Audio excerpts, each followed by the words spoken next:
Hey guys, Dan here. We've all had those times when we're trying to hang a shelf or hang a heavy picture or something and we just can't seem to find a stud in the wall. So what we're going to do today is talk about 6 ways to find a stud if you just don't happen to have a stud finder. Not that kind of stud. Seriously, that's not the kind of stud we're talking about either. Better. There it is. 6 ways to find a stud without using a stud finder. Alright, so for number 1, what I've done is I've already removed the screws holding this plastic outlet cover on. I pop that outlet cover off. 99% of the time when a home is framed, they fasten the outlets to one side or the other is fastened to a stud. I'm going to recommend plastic in case you screw up and put it in the wrong spot. You don't want to get zapped. So you slide it in here. That went in kind of easily. I don't feel like I'm hitting anything. This one, I definitely hit something solid. So I know this is attached to a stud. I know 3/4 of an inch over from that is the center of the stud. From there on, you pull a level right up near the top of the wall if you want to hang a picture or a shelf or something, and you're going to be good. You're going to be hitting a stud. All right, while we're here, the second way you can find a stud in the wall is to go over. Now we know there's a stud here, and if you look right down below there, I can see the top nail. When you look, if you can find the nails in the top of your baseboard molding, the bottom one could be into a plate that goes all the way across, but the top one is usually nailed into a stud. So I know I have a stud right here because I can see the nail hole.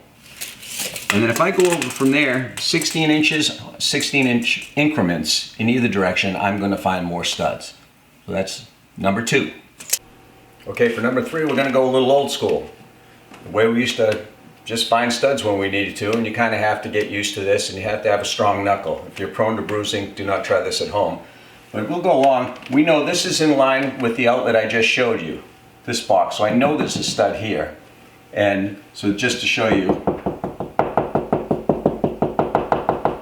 do you hear that? You can feel and hear. Sounds hollow over here. Then it gets very dense, and then it'll get hollow again.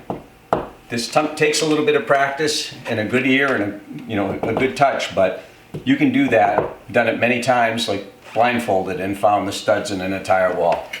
So that's another way. So number 4 is to, once you establish where there is one stud, is to come off of a corner, inside or outside corner, and just check. So this one, I know there's a stud here already, and that breaks right at 48 inches. So now I know they laid the wall out at 16 inches on center from this corner.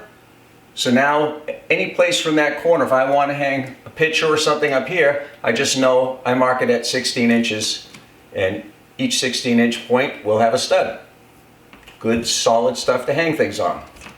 Okay, the next way you can find a stud without a stud finder is your baseboard heat. If you have baseboard heat, they fasten these to the wall when they install them. Generally the top screw, if you look in here, and I'm not going to make my lovely camera person bend down, but there's a stud, there's a nail right here. A lot of times they use panhead screws, but wherever that is put in, you can hear the density. There's a stud. Every 16 inches they should have one of those nails, but definitely when you find one and you know it's a stud, you go over from there 16 inches and you'll find more.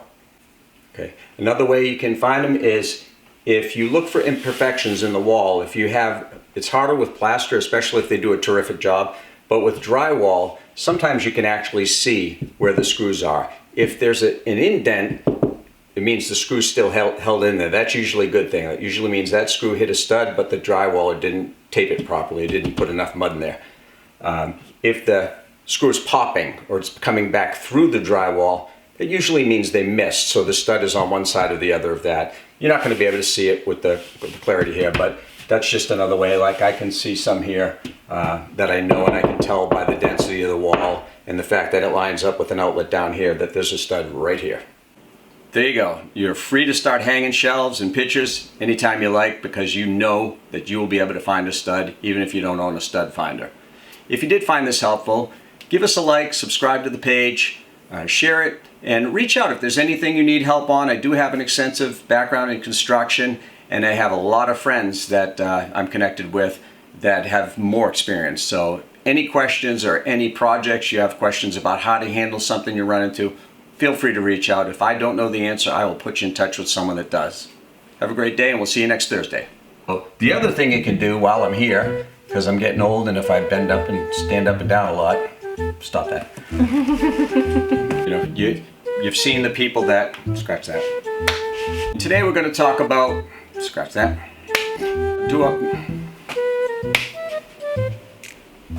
now you know how to find. Really? We're going to pile them all on at the end here? I don't know, but don't use them all, good Lord. Do you want to be in the video?